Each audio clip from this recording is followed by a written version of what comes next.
Wahyu pasal 11. Hari ini kita mau lihat pelajaran dari Wahyu pasal 11. Jadi kita lihat hari-hari ini kita sedang bicara akhir zaman dalam konteks menara kembar WTC, ya kan? Kejadian tanggal 11 September 2001 dan menggambarkan persis kalau kita lihat kejadian pasal 11 itu persis kita bicara tentang menara Babel. Itu yang kemarin sudah kita bahas bahwa sebetulnya Amerika dengan kebebasannya sedang membangun menara Babel baru. Lalu Wahyu pasal 11 bicara tentang dua saksi Allah. Dulu orang menerjemahkan dua saksi Allah ini sebagai Amerika dan Rusia, atau waktu itu USSR, Uni Soviet. Lalu kemudian ada lagi yang menerjemahkannya sebagai AS dan Israel.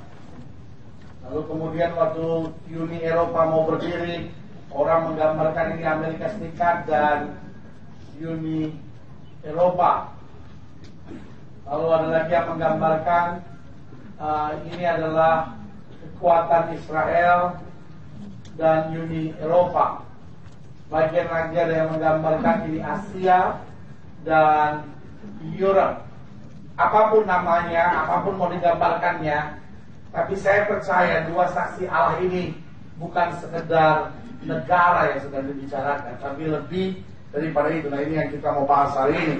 Jadi selama beberapa minggu ini saya sudah sampaikan buat saudara, ini hanya untuk mengingat bahwa keadaan yang terjadi. Kalau saudara tanya sama saya, pendeta, apakah ini awal dari perang dunia ketiga, atau ini yang terjadi ini ada hubungannya nggak dengan kedatangan Kristus kedua kali? Saya nggak terlalu suka menghubung-hubungkan segala macam, tapi saya mau bilang ini adalah wake up call dari Tuhan. Jadi kalau sudah hubungkan dengan Matius pasal 5, Matius pasal 25 maksud saya, dengan 5 gadis bodoh dan 5 gadis bijaksana, ya kan? Yang satu bodoh, yang satu bijaksana. Sekarang Alkitab berkata apa? Ketika lama tidak datang-datang juga, maka apa? Mereka mengantuk. Apa artinya mengantuk? Mengantuk artinya tidak menyadari visi, ya kan? Mengantuk artinya tidak lagi siap berjuang. Mengantuk artinya tidak menjalankan tugas-tugas yang dibebankan kepadanya. Nah, gereja sedang sibuk membangun altar yang lebih mahal, lonceng yang lebih mahal, dan sedang membangun, sibuk dengan dirinya sendiri, sampai lupa bahwa gereja, nanti saya akan jelaskan, sebetulnya adalah saksi Allah yang ditulis dalam Wahyu ini. Nah, itu yang nanti saya akan jelaskan buat saudara. Gereja sebetulnya adalah salah satu dari saksi Allah dalam kitab Wahyu ini. Tetapi gereja mengantuk, dan itu sebabnya kalau sudah lihat nanti, sudah lihat bahwa Allah mengizinkan pelataran luar diinjak-injak oleh bangsa-bangsa. Ada wake up call untuk gereja Tuhan, untuk orang percaya. Hey, bangkit. Selama engkau hanya mengandalkan kekuatan, selama engkau hanya mengandalkan kehebatan, selama engkau mengandalkan segala kemampuanmu, apapun bisa diruntuhkan. Tetapi kalau gereja berjalan dalam kuasanya, Roh Allah lebih besar dan tidak bisa dijamah oleh apapun. Amin. Ya kan? Nah, itu sebabnya mengingatkan kepada gereja Tuhan, bukan soal hebatnya, bukan soal dahsyatnya, tetapi soal kuasanya. Sama-sama bilang sama saya, kuasanya. Amin. Nah, itu yang minggu-minggu pertama sudah saya jelaskan, bahwa ini adalah apa? Wake up call. Dan minggu lalu sudah saya jelaskan buat saudara, bahwa karena ada banyak orang yang tanya, kalau begitu apakah Osama bin Laden itu yang antikrisnya? No. Kemarin sudah saya jelaskan buat saudara, bahwa kita kadang-kala persoalannya tertuju pada antikris sebagai seorang pribadi, ya kan? Kita tunggu kapan ya antikris memerintah. Kita tunggu kapan ya antikris memerintah. Tetapi kemarin sudah saya jelaskan buat saudara, antikris bukanlah seorang pribadi, tapi antikris adalah apa? Sebuah kekuatan. Sebuah kekuatan yang Alkitab jelas bilang bahwa antikris berasal dari mana, saudara? Nah, saya sudah jelaskan, ini bukan persoalan Katolik atau Protestan, tapi kemarin sudah saya jelaskan kita mesti kembali pada pola pikir Yahudi, bahwa buat orang Yahudi yang menjadi saudara adalah antara keturunan Ishak dan Ismail. Jadi dengan tegas saya jelaskan buat saudara, antikris bangkit. Ini kenapa sih soundnya beda-beda melulu? Tes.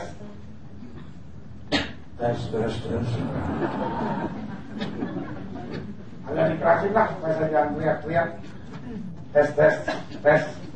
Kayaknya bunyinya kering banget. Tes. Dia bikin yang okean dikit, kenapa seperti biasanya gitu. Kayaknya udah keras kali tadi sudah begini. Iya, kalau bisa diudik-udik dikit biar enakan dikit. Tes.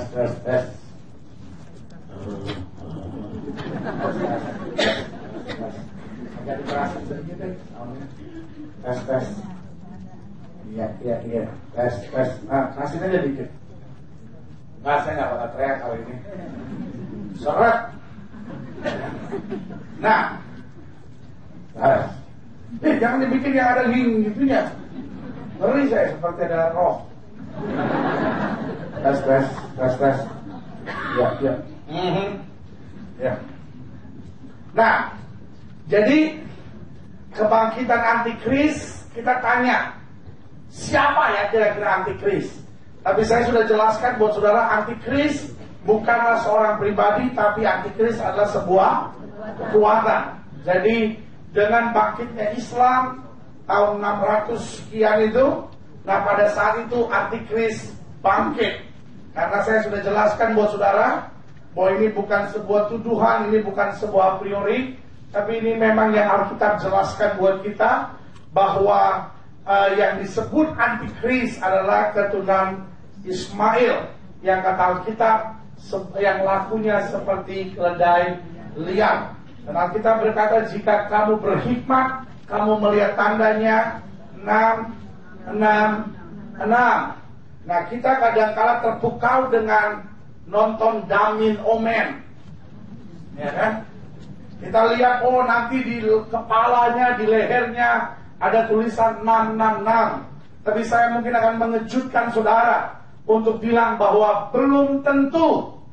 Jangan saudara kagum dengan, oh ya, nanti chips akan dipasang di dahi, nanti chips akan dipasang di tangan. Saya tadinya tertarik dengan banyak orang mulai cerita tentang itu. Tetapi Tuhan mulai bilang sama saya, no. Persoalannya sekarang sangat berbeda. Banyak orang mulai bingung, kenapa? Karena dasar penafsiran iman kita seringkali karena film.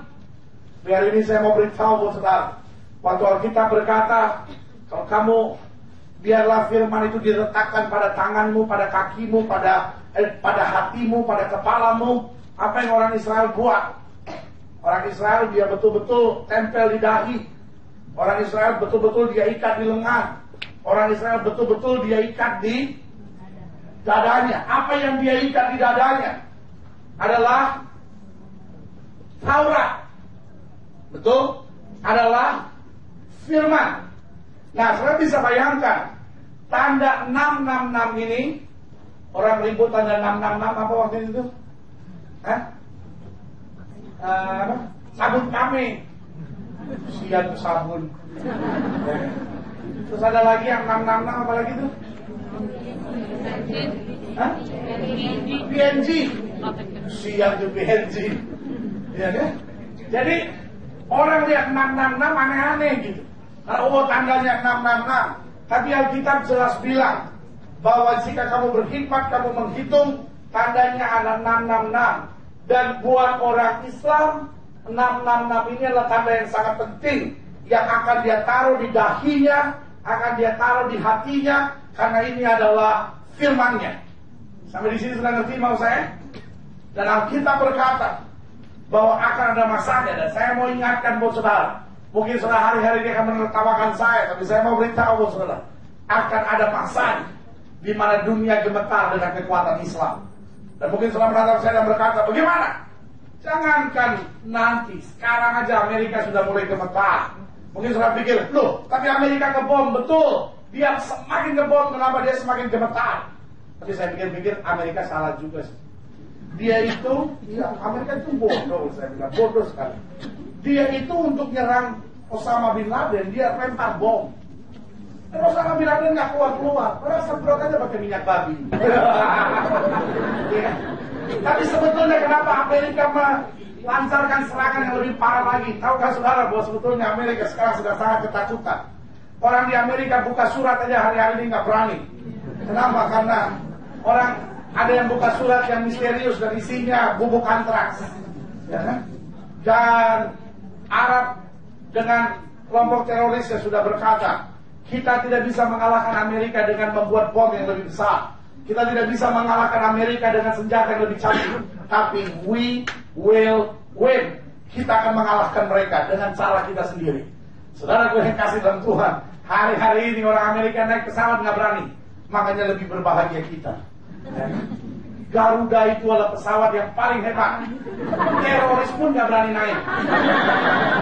Teroris kalau mau naik Garuda dia pikir sebelum bohong dia jatuh duluan. Jadi sekarang ini kita bahagia punya pesawat kayak Garuda. Kawan saya itu bilang sama saya gini, wah saya nggak pernah mau naik Garuda. Kenapa? Saya kan satu kali lagi duduk persis di samping sayap gitu. Saya lagi nengok keluar, tiba-tiba ada skrup gitu. Kelihatan goyang-goyang, lepas. Tahu skrup apa dia? Saya bilang, oh ya itu masih bagus, kamu cepat sampainya. Belakangan terakhir-terakhir sayapnya yang terlepas lah. Tapi sekarang ini lebih baik katanya kan gitu ya kan. Nah, setelah gue kasih dalam Tuhan, jadi saya ulangi sekali lagi, Antikris bukan seorang pribadi, tetapi sebuah kekuatan. Sampai di sini sudah ngerti mau saya? Nah, inilah yang dianggap, inilah yang dijelaskan oleh Yohanes sebagai saudara. Karena konsep Yahudi pada saat itu tidak ada Katolik dan Protestan, tetapi yang bersaudara adalah keturunan Ishak dan Ismail. Nah, itu sebabnya saya kemarin ingatkan buat saudara, waktu kita menyadari kekuatan Islam adalah kekuatan antikris itu, berarti bukan saatnya kekristenan bertarung, bukan saatnya kekristenan mau adu perang, bukan saatnya kekristenan bilang, oh itu rupanya. Tetapi tanpa kita sadari, tanpa mereka sadari, sebetulnya mereka dikendarai oleh kegelapan. Karena antikris sejati adalah Lucifer. Sampai di sini sudah ngerti mau saya? Berarti ini bukan saatnya gereja Tuhan membalas yang jahat dengan yang jahat. Ini saatnya gereja Tuhan memiliki belas kasihan yang luar biasa, dan gereja Tuhan menginjil dengan sungguh-sungguh. Sampai di sini sudah ngerti mau saya? Ya kan? Nah, sekarang kita masuk pada Wahyu pasal 11 kita. Good. Kemudian diberikan kepadaku sebatang bulu. Tahu nggak bulu? Bambu. Seperti tongkat pengukur rupanya ini, soundnya bisa dikerasin sedikit nggak? Tolong dong. Suara saya udah hampir habis nih, tinggal 7 lagi. Kemudian diberikan nggak enak nih. Kemudian diberikanlah kepadaku sebatang bulu, seperti tongkat pengukur rupanya, dengan kata-kata yang berikut: bangunlah dan apa? Ukurlah bait suci Allah dan mesbah dan mereka yang beribadah di dalamnya. Tetapi perhatikan baik, kecualikan pelataran bait suci yang sebelah luar. Jangan kau mengukurnya, karena ia telah diberikan apa? Kepada bangsa-bangsa lain, dan mereka akan apa? Menginjak-injak kota suci 42 bulan lamanya. Nah, saudaraku yang kekasih dalam Tuhan, kita mulai satu-satu sekarang. Yang pertama, Alkitab bilang apa? Jelas di sini ketika bulu diberikan, bangunlah dan apa? Ukurlah bait suci. Amin. Jadi yang pertama, bait Allah akan dibangun. Nah, apa artinya bait Allah akan dibangun? Artinya kegerakan rohani akan terjadi. Amin. Dan coba kalau lihat bahwa Allah mulai membangun gerejanya. Dan bagaimana Allah membangun gerejanya? Allah mulai membangun gerejanya pada generasi yang tertekan. Dan generasi yang tertekan ini kemudian menyadari bahwa dia membutuhkan apa? Membutuhkan Tuhan. Sehingga sekumpulan orang dari Eropa mulai nggak tahan dengan tekanan-tekanan yang terjadi, dan mereka mulai mencari kebebasan, dan mereka mulai masuk dan menemukan benua baru waktu itu Amerika. Tahun berapa ini? Tahun 14? Hah? Tahun itu dah kira-kira deh. Saya belum lahir sih waktu itu, jadi nggak ingat. 14 berapa sih? 1469 atau 1452? Ya, pokoknya gitulah. Kalender belum dijual orang waktu itu. Kalender. Jadi lupa itu yang nulis waktu itu. Nah, setelah itu yang kasih dalam Tuhan, akhirnya apa yang terjadi? Mereka mulai mencari kebebasan dan masuk benua baru yang bernama Amerika. Dan Amerika mulai dibangun dengan dasar sebagai firman Tuhan, sebagai landasan. Demokrasi yang mereka bicarakan adalah demokrasi yang berdasar pada firman Tuhan. Kebebasan yang mereka dasarkan pada apa? Pada firman Tuhan. Kegerakan rohani mulai terjadi. Dan dari Amerika, lalu kegerakan rohani meliputi seluruh dunia. Ya kan? Pada seluruh dunia. Dan puncaknya di tahun 1902, lalu mulai pengurapan baru terjadi. Dan di sini awal orang mulai berbicara dalam bahasa roh. Dan kembali bait Allah mulai dibangun. Gereja mula-mula mulai terjadi. Oh, tanda-tanda heran mulai terjadi. 1904 atau 1907 mulai ribut kegerakan rohani yang dimulai dengan kebangunan rohani pada Azusa Street. Ini sedikit sejarah gereja yang saya sampaikan buat saudara. Dan gereja Tuhan mulai dibangun. Dan mulai saat itu kegerakan-kegerakan rohani mulai terjadi. Orang yang tadinya gereja mati, tiba-tiba gereja bangun. Dan masuk ke Indonesia. Juga tadinya orang cuma ke gereja kalau Natal sama Paskah. Ya kan? Tapi tiba-tiba gereja baru dibangun. Dan yang menarik perhatian kita adalah gereja baru dibangun. Hotel-hotel disewa untuk gereja. Nih gedung Darmala disewa untuk gereja. Ya kan? Tapi gereja yang ada justru tambah penuh. Ya kan? Nggak ada gereja tambah kosong. Ya kan? Bioskop yang kosong sekarang. Sekarang kalau bioskop penuh, orang bilang, lihat tuh bioskop penuh banget kayak gereja aja. Dulu kalau gereja penuh, orang bilang, lihat tuh gereja penuh banget karena nonton bioskop. Sekarang siapa yang mau nonton bioskop? Saudara, ya kan? Lebih menarik di gereja. Ya kan? Dulu orang kalau ke gereja itu cuma hari Minggu. Betul? Kalaupun hari Selasa kayak gini datang gereja, paling-paling ada pengucapan syukur. Dan biasanya kalau kebaktian itu kan beda. Kebaktian rumah tangga itu tidak pakai makan. Paling cuma teh manis habis kebaktian, ya kan? Tapi kalau kebaktian pengucapan syukur, ada babi bulu, ada ayam goreng, ya kan? Kalau udah HKBP ada saksal, ya kan? Pakai darah lagi kadang-kadang. Minta ampun, ya kan? Nah, sekarang saya kasih dalam Tuhan, jadi bait Allah dibangun. Sampai di sini sudah ngerti mau saya? Kegerakan rohani mulai terjadi. Dulu, yang boleh memimpin pujian itu hanya penatua. Itu juga udah agak tua.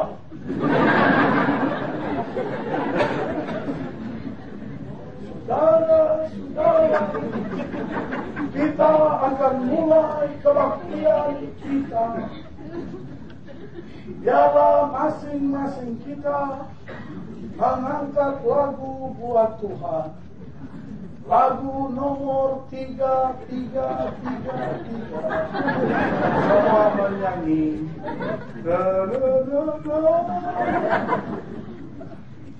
Gak ada anak muda main band, gak ada anak muda jadi singer, ya kan? Gak ada orang-orang biasa bersaksi cerita tentang kemuliaan Tuhan, gak ada. Mana yang udah tua-tua ada. Yang mudah-mudahan ngeliatin. Ada 3 bulan lagi.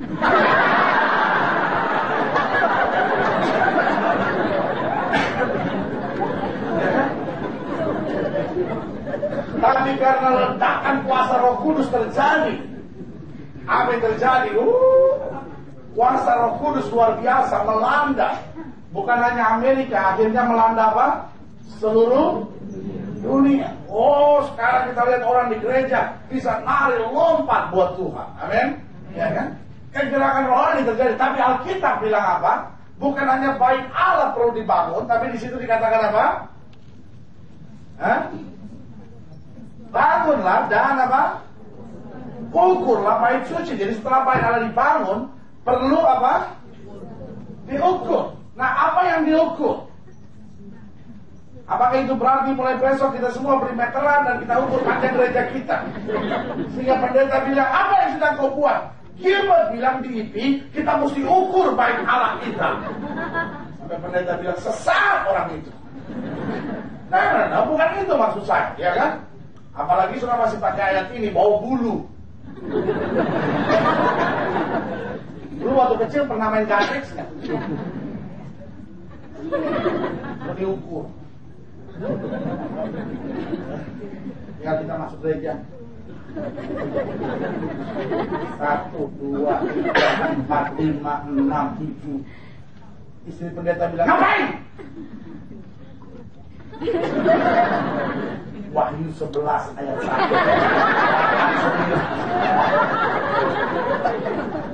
Nah. Alkitab bilang apa di sini? Ukurlah apa?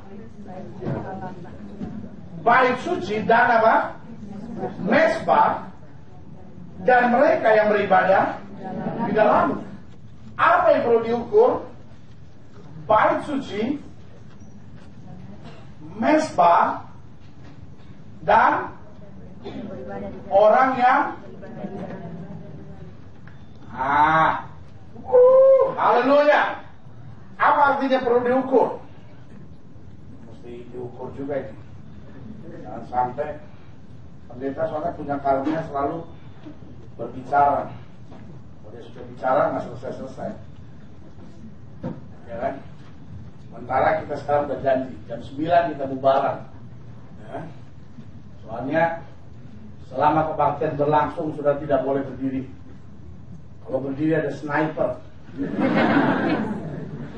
Tapi saya senang udah 3 minggu terakhir ini tidak ada dompet hilang, tidak ada handphone hilang. Cuma kemarin sepatu ada hilang.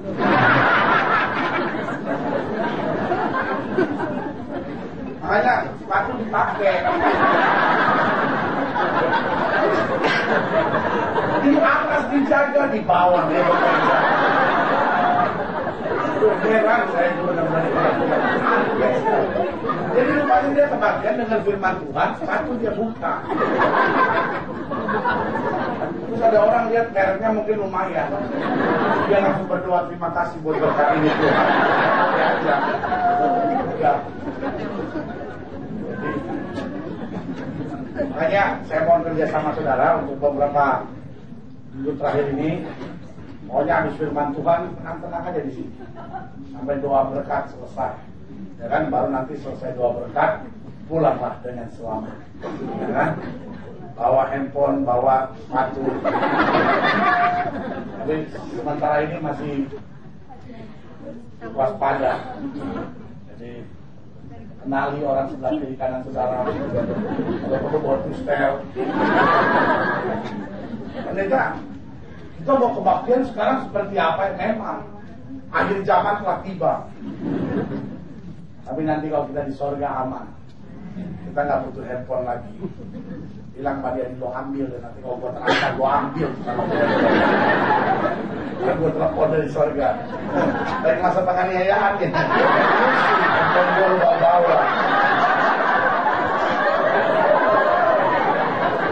Jadi yang pertama perlu diukur bait suci.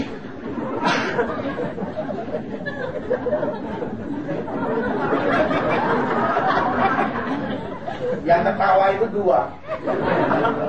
Yang pertama yang ketawa yang memang punya handphone. Yang kedua ketawa karena dia yang suka ambil handphone. Sebab ketika ketawa, takut ketahuan dia pikir dia yang bawa. Jadi itu aja.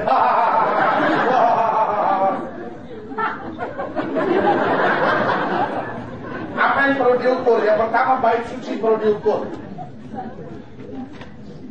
Saya sih menganggap saudara seperti saudara sendirilah. Saya selalu anggap saudara seperti keluarga. Jadi saya kalau ngomong aja ya. Saudara sedang sakit hati aja, kita kan kalau saudara sakit hati cepatlah minta ampun sama Tuhan. Sebab berdosa besar sakit hati sama pendeta. Kalau pendeta ngomong yang tajam itu tanda bahwa pendeta berbicara sebenarnya. Tapi kalau jemaat sakit hati itu tanda jemaat masih kurang beriman. Jadi pendeta benar dulu dong. Ya begitulah kira-kira. Saya harus gini, ya kan? Nah, saya ulangi sekali lagi. Apa yang perlu diukur? Yang pertama yang perlu diukur apa, saudara? Bait suci. Jadi gereja-gereja Tuhan akhir zaman ini perlu diukur sama Tuhan. Sampai seberapa tajam pemberitaan firman Tuhannya. Sampai seberapa dalam pengenalannya akan firman Tuhan. Tajam, dalam, sampai berapa kuat dalam menghadapi berbagai tantangan. Jadi ingat, apa yang perlu diukur? Bait suci. Apa yang diukur di bait suci? Tajamnya. Tajam dalam apa? Pemberitaan firman Tuhan. Dalamnya dalam apa? Mengenal atau hidup dalam kebenaran. Amin. Lalu kuatnya dalam apa? Menghadapi tantangan. Ya kan? Gereja-gereja gak kuat menghadapi tantangan, pecah. Gereja-gereja yang gak dalam, hidup dalam kebenaran, gampang dimasuki oleh ajaran sesat. Bait suci yang gak tajam dalam pemberitaan firman Tuhan akan kompromi terhadap dosa. Dan itu sebabnya bait suci yang seperti ini akan ditinggalkan. Bukan hanya ditinggalkan oleh jemaatnya, tapi ditinggalkan oleh Roh Kudus sendiri. Kenapa? Karena Roh Kudus pemberitaannya tajam. Roh Kudus membawa kita dalam mengenal kehendak Allah. Roh Kudus membuat kita kuat dalam menghadapi tantangan. Tapi kalau bait suci gereja Tuhan gak masuk dalam gelombang ini, maka kita diukur lalu dikecualikan. Ya kan? Lalu apa yang diukur? Mesbah. Bicara mesbah, bicara tentang apa? Maksudnya jadi pendiam begitu. Bicara tentang mesbah, bicara tentang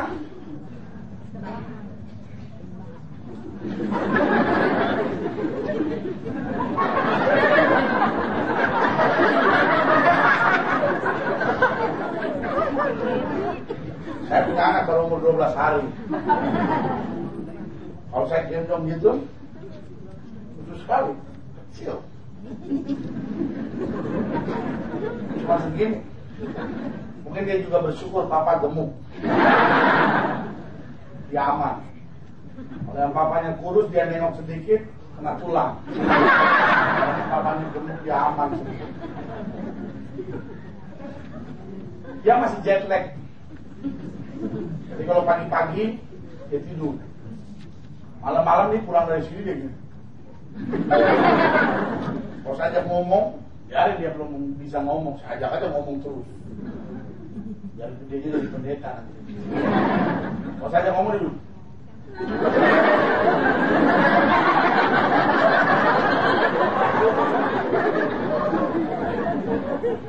Ada kala dia ketawa. Saya nggak tahu dia ngerti atau enggak. Mungkin dia pikir tadi papa belum bener. Orang belum bisa ngomong. Makanya ada orang yang bilang sama saya, pendeta, wah sekarang terganggu dong punya anak. Saya bilang enggak, dia yang terganggu sama saya. Kalau saya pulang dia tidur, saya gangguin.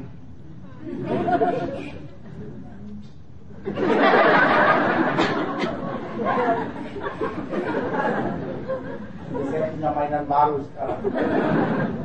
Haleluya. Nah, mesbah itu apa arti mesbah? Penyembahan. Di mesbah itu biasanya ada apa? Altar. Altar ini tempat apa? Ya altar itu mesbah sama aja. Maksud saya mesbah itu kan altar. Bukan mesbah.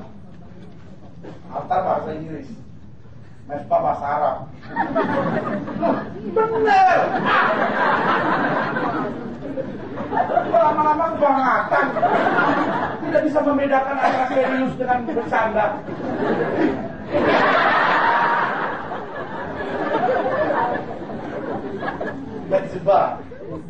Menzebah. Nah, di altar ini ada korban. Dan korban ini dipersembahkan sebagai apa? Penyembah. Karena asap yang naik, kata kita, menjadi kesukaan buat Tuhan. Makanya kita kalau kasih uang ke gereja, kita kasih nama persembahan, bukan kolektor. Kalau kolektor itu yang di lampu merah. Ada orang ketok-ketok.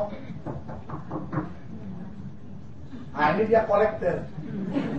Atau enggak orang yang habis nyanyi di bus. Aku punya anjing kecil, ku beri nama Heli. Dia senang bermain-main sambil bernyanyi-nyanyi. Heli, guguk-guguk, kemari, guguk-guguk, ayo lari-lari. Saudara minta partisipasinya. Ah itu kolektor. Dia dia kumpulin duit. Ya kan? Sekarang saya dengar ada acara baru. Kalau orang naik bus, ada yang maju ke atas orangnya pakai tato lalu bilang, saudara-saudara, saya beberapa hari yang lalu baru keluar dari dan kawan-kawan saya soal itu untuk dalam rangka itu pembangunan stasiun televisi kita. Saya gerakin. Ada saudara yang percaya gitu.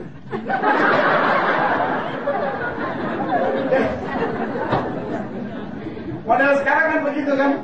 Baik saudara-saudara, saya baru beberapa hari keluar dari Cipinang karena membunuh. Saya minta uang sama orang gak kasih, saya bunuh. Dan sekarang saya tidak mau lagi, saya sudah bertobat.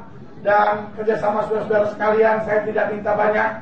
Saya cuma minta 500 atau 1000. Masing-masing kalau memberikan, ingat waktu saya masuk beberapa hari yang lalu, karena saya membunuh, saya minta uang, orang gak kasih. Ayo. Semua kan mikir. Kalian nanya lagi bunuhnya di mana? Di bus.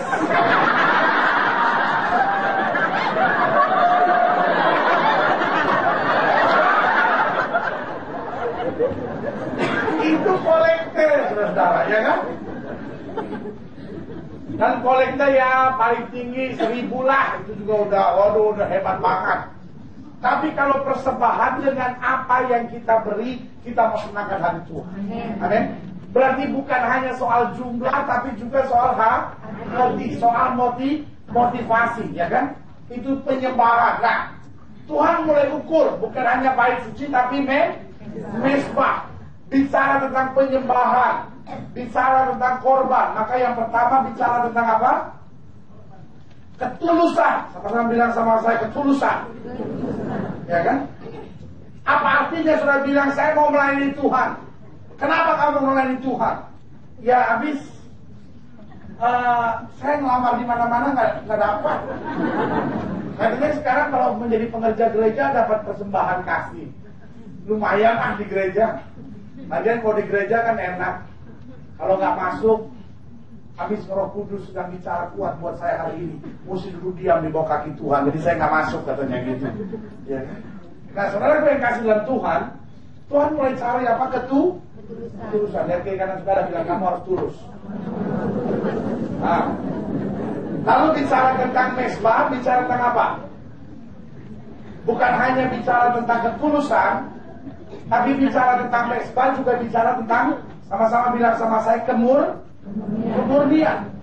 Karena korban yang dipersembahkan tidak boleh cacat dan celah, harus yang terbaik. Jadi bicara mesbah, bicara tentang ketulusan, bicara tentang apa? Kemurnian, lalu juga apa? Kesiapan korban.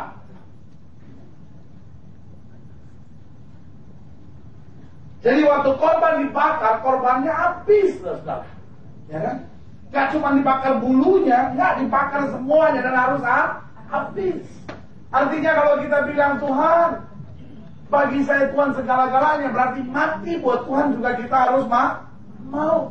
Ini bukan cari untungnya aja, makanya diukur semuanya, baik, suci, tajam, dalam, kuatnya. Lalu mesbahnya, ketulusannya, kemurnian, kesiapan korbannya. Lalu kemudian, nah ini, orang yang beribadah. Yang pertama soal taatnya. Yang kedua soal kasihnya. Dan yang ketiga soal apa? Setianya. Dan yang keempat soal kudusnya. Jadi kita lihat ya, bait Allah memang dibangun. Dan kita lihat mulainya kegerakan rohani setelah gereja Tuhan tidur, setelah reformasi gereja oleh Martin Luther, ya kan? Lalu gereja Tuhan mulai dibangunkan, ya kan? Di akhir zaman mulai dari gereja Tuhan bangun, di mana Amerika sebagai pelopornya, firman Tuhan, gerakan rohani ke seluruh dunia, ya kan? Lalu apa yang terjadi? Tuhan mulai bilang, oke, gereja Tuhan sudah mulai dibangunkan. Nah, ini saatnya gereja Tuhan perlu diukur. Ingat, syarat untuk kedatangan Yesus kedua kali, firman itu harus tersebar, baru tiba pada kesudahan. Makanya setelah dibangun, perlu apa? Diukur. Dan Alkitab bilang apa? Alkitab bilang penghakiman harus mulai dari apa? Umat Tuhan. Ini bukan sebuah pelajaran yang mudah. Saya mau jelaskan buat saudara. Ini yang memang terjadi. Jangan kita ribut. Oh iya, itu akhir zaman mau terjadi nanti. Kalau ada sapi merah, lembu merah, banteng merah, apapun lah yang merah-merah keluar, nah itu akhir. Aduh, minta ampun, saudara. Ya. Buat saya, masalah akhir zaman itu masalah yang fact. Bukan sekedar tafsiran ini ke sini, itu ke sini, ini ke sana, no. Tapi jelas baik Allah akan dibangun, ya kan? Jadi kalau orang bilang, akhir zaman terjadi, nunggu baik Allah ketiga dibangun. Saya mau beritahu, baik Allah ketiga sudah dibangun. Amin. Baik Allah itu sudah dibangun. Lewat apa? Lewat gerejanya. Amin. Yesus bilang apa? Runtuhkan baik Allah ini. Aku membangun di dalam tiga hari. Jadi waktu Yesus mati dan bangkit, dia sudah membangun baik Allah itu, ya kan? Nah, tapi baik Allah yang Yesus bangun sekarang perlu dibangun di muka bumi ini. Nah, itu melalui apa? Gereja, gerakan rohani, pengurapan Roh Kudus. Alkitab berkata Allah akan mencari penyembah-penyembah yang benar, yang menyembah dalam apa? Roh dan kebenaran, ya kan? Dan itu terjadi mulai dari apa? Amerika. Lalu kemudian apa yang terjadi? Mulai diukur apa? Bait sucinya, mesbahnya. Lalu apalagi yang diukur? Orang yang beribadah. Tapi lihat selanjutnya, ayat 2. Tetapi dikatakan apa? Kecualikan pelataran bait suci yang sebelah luar. Nah, ini yang Paulus katakan. Paulus katakan bahwa ada orang-orang Kristen daging dan ada orang-orang Kristen. Ini sudah catat kan ya? Belum. Berdoalah supaya saudara. Nanti minggu depan kan sudah ada di warta saudara, ya kan? Kita boleh simpan selama beberapa minggu itu, sudah bikin klip sendiri supaya sudah ngerti tentang akhir zaman. Nah, Alkitab berkata pelataran luar. Secara singkat waktu saya udah ngomong tentang bait suci, sudah tahu kan? Tabernakel ini ada pembagian ruang suci dan ruang maha suci. Yang ada di pelataran itu di sini. Semua orang boleh ada di sini. Kecuali orang-orang yang najis. Orang-orang yang najis tinggal di luar. Tapi orang-orang Yahudi ada di sini. Jadi yang ada di pelataran, sudah ingat, bukan orang berdosa, tetapi orang yang sudah merupakan bangsa umat Allah, namun bukan merupakan imam, karena yang boleh masuk ke sini hanya imam. Tapi 1 Petrus bilang kamu adalah apa? Imamah yang majani. Nah, tapi yang boleh masuk ke sini hanya apa? Imam besar. Tapi waktu Yesus mati dari kayu salib, Alkitab bilang apa? Tirai ini robek, sehingga imam di sini kaget, karena sekarang dia bisa lihat kemuliaan Allah, Shekinah. Kita perlu menyadari bahwa Amerika berperang tidak mewakili negara Kristen, karena Amerika bukan negara Kristen dan tidak pernah menjadi negara Kristen. Pertama didirikannya memang didedikasikan kepada Tuhan, tapi tidak pernah didedikasikan sebagai negara Kristen. Tidak pernah menjadi Christian country. Tidak pernah menjadi Republik Kristen Amerika Serikat. Tidak pernah. Karena itu adalah negara demokrasi. Lalu dijelaskan. Ya kan? Nah, saudara gue kasih dalam Tuhan, tapi Amerika yang seringkali disebut sebagai lambang kekristenan, Alkitab jelas bilang waktu kekristenan kita tinggal di pelataran luar. Nah, ini bukan hanya berlaku buat Amerika, tapi berlaku buat setiap kita. Kalau kekristenan kita sebagai kekristenan daging yang hanya sifatnya di pelataran luar, Alkitab bilang apa? Diinjak-injak. Ya kan? Tapi orang yang hidup dalam roh, kekristenan, orang-orang gereja di Amerika yang hidup dalam kebenaran kuasa Allah, justru mengerjakan perkara-perkara yang luar biasa. Makanya sekarang kita lihat fenomena seperti itu. Loh, kok dosa datangnya dari Amerika, tapi hamba-hamba Tuhan yang luar biasa juga datangnya dari Amerika. Sampai di sini kan melihat di sini, ya kan? Sebagai kekristenan yang roh dan kekristenan yang daging, tapi pelataran luar. Makanya saya lihat kok bisa gitu ya, negara yang memanggil Allah sebagai Tuhan, kok bisa ngalamin begitu. Nah, sudah dijelaskan bahwa di akhir zaman antikris akan apa? Bangkit, the rise up of Antichrist, kebangkitan dari antikristus. Tapi kenapa Tuhan tidak sepertinya berbuat sesuatu? Pelataran luar memang dibiarkan diinjak oleh apa? Bangsa-bangsa. Dan jangan selalu lupa, kalau Alkitab mulai bicara tentang bangsa-bangsa, ya kan?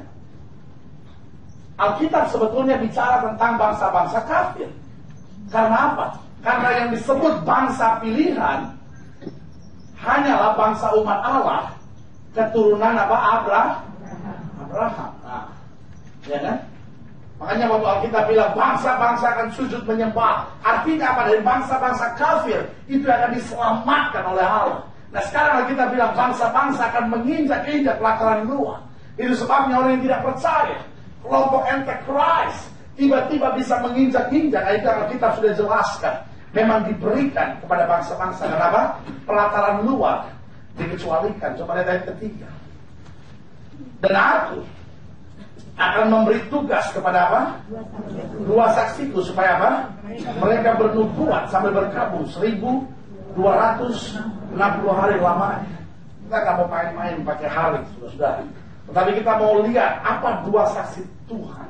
Nah, waktu saya pelajari, saya coba lihat sebetulnya apa dua saksi Tuhan. Saya coba lihat apakah itu betul bicara tentang Amerika dan Israel, apakah itu betul bicara tentang Amerika dan Eropa, atau betul apakah itu Asia dan Eropa, apapun namanya.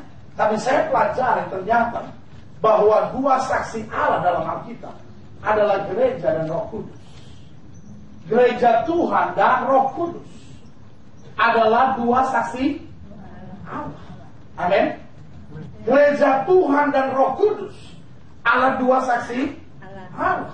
Karena gereja Tuhan, makanya sudah lihat dalam kitab Wahyu berkali-kali Tuhan mengingatkan gerejanya, aku berdiri memegang kaki dia, ya kan? Dan Roh Allah ada di sana. Berarti gereja Tuhan dan Roh Kudus adalah dua kekuatan sebagai saksi Allah yang akan berjalan bersama-sama untuk menyatakan kepada dunia bahwa Yesus adalah Tuhan. Dan kita tahu Roh Kudus akan bertahan. Kenapa? Karena dia adalah Allah sendiri. Tetapi gereja Tuhan pasti bertahan dalam bentuk lembaga, ya kan? gereja Tuhan tetap akan bertahan dalam kondisinya sebagai gereja Tuhan. Yesus bilang apa? Aku akan membangun jemaatku, pintu alam maut tidak dapat menguasainya. Amin. Ya kan? Tapi gereja Tuhan dalam arti kata pribadi, saudara dan saya, pertanyaannya, apakah kita juga akan bisa bertahan? Nah, ini pertanyaan yang sangat penting. Karena dua saksi Allah ini yang harus berdiri tegak. Karena ingat, kalau di pengadilan, kalau seorang siap menjadi saksi, berarti siap menghadapi banyak tekanan. Betul? Makanya ada banyak orang bilang begini, waduh, saya kemarin melihat orang ketabrak mati, tapi saya disuruh jadi saksi, saya mau apa? Repot lagi. Gak berani ya. Apalagi kalau saksi bagian yang susah-susah, ya. Bagian pembuktian bahwa dia memang salah, dan kebetulan orang itu harus dihukum seumur hidup. Waduh, saksinya perlu dijaga. Kenapa? Karena kalau tidak akan mengalami tekanan. Nah, itu sebabnya gereja Tuhan mengalami tekanan. Kalau kita pikir, lucu kan? Amerika nyerbu teroris, tapi sekarang mulai ada keributan sedikit dan orang mulai bilang, oh itu orang Kristen.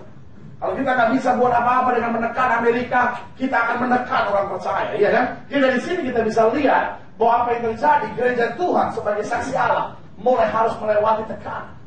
Tetapi kita lupa, selama kita berjalan dalam kuasa Roh Kudus, gereja Tuhan akan hidup dalam kuasa. Amin. Jadi sekali lagi saya mau ingat, ini saat yang paling menarik buat gereja Tuhan. Kenapa saya bilang paling menarik? Karena kita melihat semua keadaan tepat terjadi seperti yang difirmankan Allah. Haleluya. Nah, berarti apa yang terjadi di akhir zaman ini? Kita harus bekerja keras di akhir zaman ini. Kenapa? Karena kita adalah saksi Allah. Tapi yang kedua, berita baik buat saudara, kita akan apa? Dijaga oleh Allah. Coba lihat ayatnya yang keempat. Mereka adalah kedua pohon zaitun dan kedua kaki dia yang berdiri di hadapan apa? Tuhan semesta alam. Dan perhatikan baik-baik ayat 5. Dan jikalau ada orang yang hendak menyakiti mereka, haleluya, dikatakan apa? Keluarlah api dari mulut mereka, menghanguskan semua musuhnya. Dan jikalau ada orang yang hendak menyakiti mereka, maka orang itu harus mati secara itu. Haleluya. Amin. Ketika ada orang yang mau menyakiti mereka, ada kuasa yang mengalir, ya kan? Dari dalam apa? Mulut. Karena kita berkata, jika kamu mengucapkan dosa orang tetap ada, dosanya tetap ada. Jika kamu mengucapkan dosanya diampuni, dosanya sudah diampuni. Dalam ayat kita berkata, apapun yang kamu ucapkan, jika tidak dengan bimbang tetapi percaya, akan menerima. Berarti di sini dua tantangan jelas. Yang pertama, gereja Tuhan harus apa? Bekerja keras di akhir zaman. Karena kita adalah saksi-saksi dari Allah. Jangan ada saudara seorang pun yang nganggur untuk Tuhan. Yang saudara selalu saya bilang, harus kerja keras buat Tuhan. Saudara mahasiswa kah? Saudara pelajar kah? Saudara orang yang belum punya pekerjaan kah? Tetap siapkan diri untuk kerja keras buat Tuhan. Amin. Jadi saksi Tuhan, berbuat sesuatu apa yang sudah bisa buat Tuhan. Lalu yang kedua, kita dijaga luar biasa. Dan bukan hanya dijaga luar biasa, tapi kita juga apa? Diberi kuasa. Haleluya. Yes. Selanjutnya yang ketiga, haleluya. Ayat 7. Dan apabila mereka telah menyelesaikan kesaksian mereka, maka binatang yang muncul dari juang maut akan memerangi mereka dan mengalahkan serta apa? Membunuh mereka. Dan mayat mereka akan terletak di atas jalan raya kota besar yang secara rohani disebut Sodom dan Mesir, di mana juga Tuhan mereka disalibkan. Dan orang-orang dari segala bangsa dan suku dan bangsa dan kaum melihat mayat mereka 3,5 hari lamanya. Dan orang-orang itu tidak memperbolehkan mayat mereka dikuburkan. Dan mereka yang diam di atas bumi bergembira dan bersuka cita atas mereka itu, dan berpesta dan saling mengirim hadiah, karena kedua nabi itu telah merupakan siksaan bagi semua orang yang diam di atas bumi. Nah, saudara yang dikasih dalam Tuhan, pertanyaan banyak orang sekarang sebetulnya sederhana. Loh, tadi katanya saksi Allah, kok sekarang saksi Allah itu malah mati dan dikalahkan? Kenapa bisa begini? Dengar. Alkitab sebetulnya, saya pelajari dari bahasa aslinya, jelas bukan dikatakan bahwa dua saksi Allah itu akhirnya dikalah. Dua saksi Allah itu akhirnya setelah bersaksi dikalahkan. Tetapi yang saya pelajari sebetulnya, jika kedua saksi Allah itu tidak dapat bertahan, jadi artinya mereka yang mundur atau mereka yang murtad. Nah, kalau mereka mundur dan murtad, di sini mereka dapat apa? Dikalahkan. Jadi kuasa yang Tuhan berikan kepada mereka sejauh mereka setia. Makanya dalam Ibrani pasal 6 jelas dikatakan, orang yang sudah mengecap karunia yang baik, kalau dia mundur, kalau dia murtad, dia tidak bisa menerima lagi segala yang baik yang disediakan. Jadi orang percaya yang mundur, orang percaya yang murtad akan apa? Dikalahkan. Makanya saya ambil contoh sederhana, kalau sudah lihat di overhead ini, bahwa Amerika Serikat sebetulnya dibangun dengan nama Tuhan, itu sudah saya jelaskan. Tapi kemudian Amerika Serikat mulai mundur dari imannya, karena Tuhannya mulai digantikan dengan freedom, liberty, kebebasan mulai menjadi Tuhan. Sehingga apa yang terjadi? Amerika Serikat kemudian mulai dipermalukan oleh Allah. Dipermalukan di sini dalam tanda petik. Kesannya, kok bisa begitu? Ya kan? Bukankah dia negara besar? Bukankah dia negara hebat? Kok semuanya itu bisa terjadi? Saudara, gue yang kasih dalam Tuhan, gereja Tuhan, kalau mulai nggak setia, kita juga akan lihat hal yang sama. Kenapa? Karena sudah saya jelaskan, Allah sedang apa? Mengukur. Sama-sama bilang sama saya, mengukur. Lihat kiri kanan saudara dan bilang sama dia, kamu sedang diukur. Bagian mungkin lihat dia dan bilang, emangnya mau bikin baju? Allah sedang mengukur seberapa jauh kadar iman kita. Allah sedang mau mengukur seberapa jauh kesetiaan kita, kerelaan kita untuk berkorban, kesiapan kita untuk berjalan dalam kemenangan. Ayat 11. 3,5 hari kemudian masuklah roh kehidupan dari Allah ke dalam mereka, sehingga mereka bangkit. Dan semua orang yang melihat mereka menjadi apa? Sangat takut. Dan orang-orang itu mendengar satu suara yang nyaring dari surga dan berkata kepada mereka, naiklah kemari. Lalu naiklah mereka ke langit, diselubungi Allah, disaksikan oleh musuh-musuh mereka. Jadi saudara lihat kan, bahwa saksi-saksi Allah yang mundur dipermalukan oleh Tuhan. Amin. Tapi saksi-saksi Allah yang tetap kuat, kata Alkitab apa? Roh Allah masuk dalam kehidupan mereka. Oh, ditekan, dianiaya bagaimanapun, yang mundur, yang murtad habis dipermalukan. Tetapi yang tegar mendapat kekuatan dari Allah. Dalam kata Alkitab apa di situ? Hah? Orang yang melihat mereka menjadi sangat apa? Takut. Dan orang itu mendengar satu suara yang dari surga berkata kepada mereka apa? Naiklah kemari. Jadi kalau ada orang bilang sama saudara tidak ada pengangkatan, saya mau bilang sama saudara bahwa pengangkatan itu ada. Amin. Tapi kalau orang tetap bertahan dan bilang tidak ada pengangkatan, maka jawaban mereka sederhana, sesuai dengan iman menjadi padamu. Kalau dia mau masuk penderitaan silahkan, tapi saya tahu saya akan bersama dengan Kristus di awan-awan dalam kemuliaan. Amin. Siapa yang percaya akan pengangkatan? Siapa yang tidak percaya akan pengangkatan? Apa-apa, buat saya bebas. Tapi kalau sudah susah jangan cari saya lebih angkat susah. Saya boleh ambil handphone saya, boleh. Soalnya kalau ada orang lain dua-duaan ngambil. Kita diangkat. Dan kiri kanan saudara bilang kita diangkat. Dan lagi sama dia bilang sama dia, benernya kalau dia sebab kita nggak bisa ngajak siapapun, ya kan? Dan saya ngerti bahwa pembahasan ini tidak segitu mudah untuk orang ngerti. Bagi saya bilang, waduh, semua bingung. Ada dua saksi Allah, ada ini, waduh. Sekarang tiba-tiba rohnya mati, roh kehidupan datang lagi, bangun lagi dia. Yang mati tadi kemana jadinya? Oh, dipermalukan. Terus yang bangkit disuruh naik kemari, kemana naiknya? Paulus bilang sekarang kita masih mengerti sama-sama. Tetapi ketika trompet Allah berbunyi baru kita bilang, oh begini naiknya. Oh, makanya saya menantikan hal yang besar itu akan terjadi. Amin. Biarinlah untuk sementara ini kita lewati tekanan.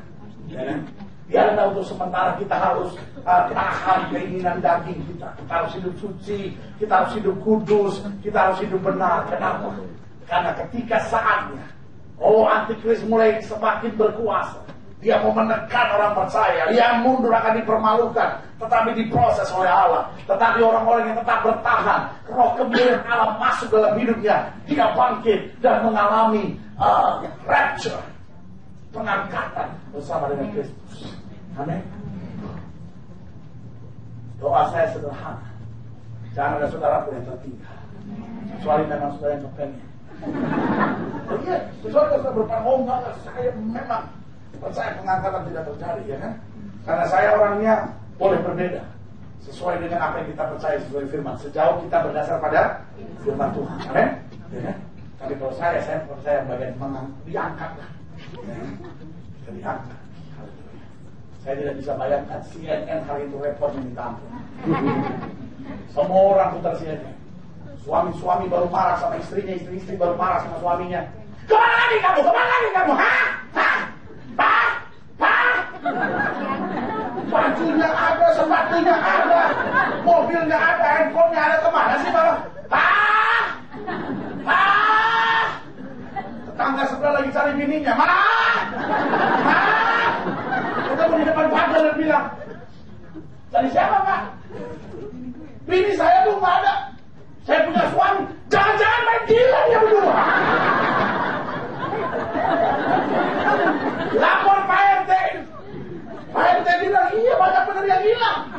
CNN melaporkan orang-orang yang aktif di gereja tiba-tiba tidak ada lagi. Dan artinya kita sama-sama dengan Tuhan dalam kemuliaan. Kalau hari itu saudara tertinggal, ingatlah bahwa saya sudah ngomong sama saudara bahwa pengangkatan akan terjadi. Dan saudaraku, tidak ada pengangkatan ronde kedua. Jangan bilang sama saya, pendeta, jangan-jangan saya trik kedua kali pendeta. Ya, saya rombongan kedua, kloter kedua. Naik haji ada kloter kedua, kloter ketiga.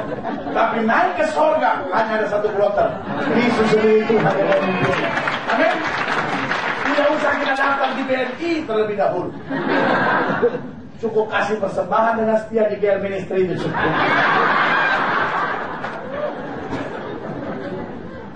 Setelah mengenalkan saya dan berkata, pendeta, saya memberi dengan setia.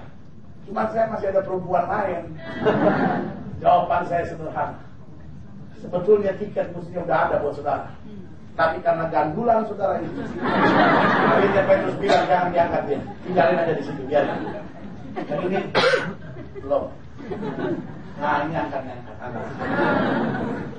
Saya bisa bayangkan orang-orang akan menangis waktu itu dan berkata, kalau saja saya tahu, saya akan hidup benar. Tapi kita menatap dari atas dan bilang, terlambat kau datang padaku. Karena kita bilang yang tetap bertahan, haleluya, akan diangkat bersama-sama dengan Tuhan. Amin.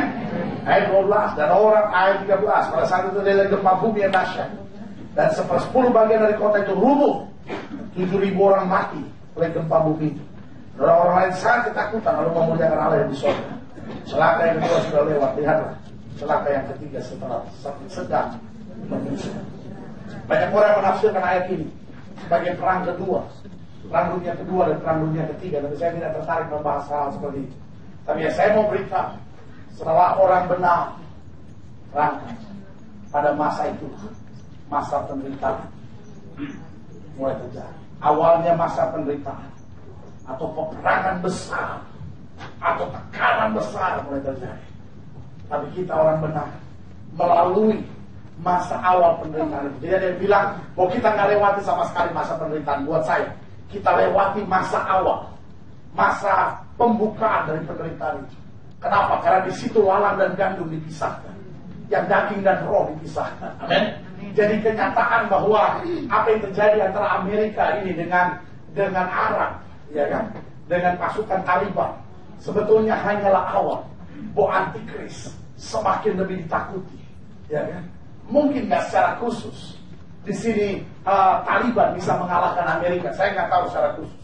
Tapi yang saya mau jelaskan buat saudara, ini awal dunia mulai takut terhadap gerakan antikris. Sampai di sini saya ngerti mau saya. Mereka mulai mencanangkan, walaupun mereka negara-negara biasa, negara-negara miskin, tapi negara-negara yang menakutkan. Kenapa? Karena mereka tidak akan berperang secara fair, tapi mereka akan berperang dengan cara teror. Sehingga orang mulai berpikir, oh hati-hati sama mereka, oh hati-hati sama mereka, oh hati-hati sama mereka. Dan kekuatan mulai dibangun, kekuatan mulai dibangun, kekuatan mulai dibangun. Sampai satu saat, dengar baik, kekuatan dunia di bawah kekuatan kuasa antikris ini. Sampai di sini sudah ngerti mau saya. Tapi sekali lagi saya mau tekankan buat saudara, gereja Tuhan dan kuasa Roh Kudus pada dua saksi Allah. Amin. Kita akan tetap bertahan karena kita diberikan kuasa spesial. Dan ketika mereka menyadari bahwa orang-orang yang percaya tetap berdiri tegak, kita berkata ada tekanan yang sangat besar, dan itulah masa awal penderitaan itu.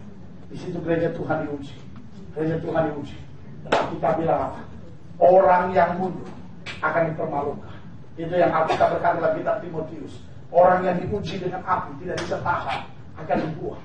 Tetapi orang yang melewati ujian Tuhan, dipenuhi dengan kuasa yang luar biasa, akan masuk dalam masa pengangkatan dan melihat kemuliaan Allah muka dengan muka dan kuasa.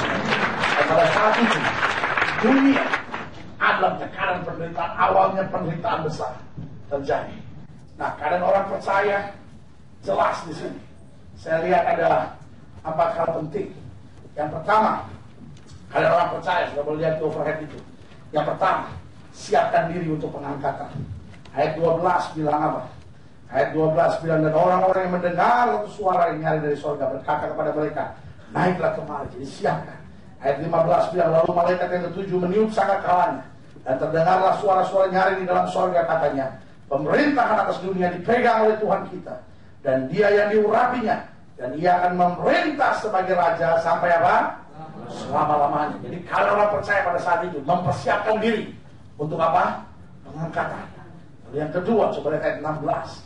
Dan ke-24 tua-tua yang dulu di hadapan Allah di atas takhta, mereka tersungkur dan menyembah Allah sambil berkata, kami mengucap syukur kepadamu ya Tuhan, Allah yang maha kuasa, yang ada dan yang sudah ada, karena Engkau telah memaku kuasamu yang besar dan telah mulai memerintah sebagai raja. Jadi kalau orang percaya tersungkur dan menyembah Tuhan, artinya hidup kita harus senantiasa melekat sama Tuhan dan selalu ada dalam syukur, dalam penyembahan.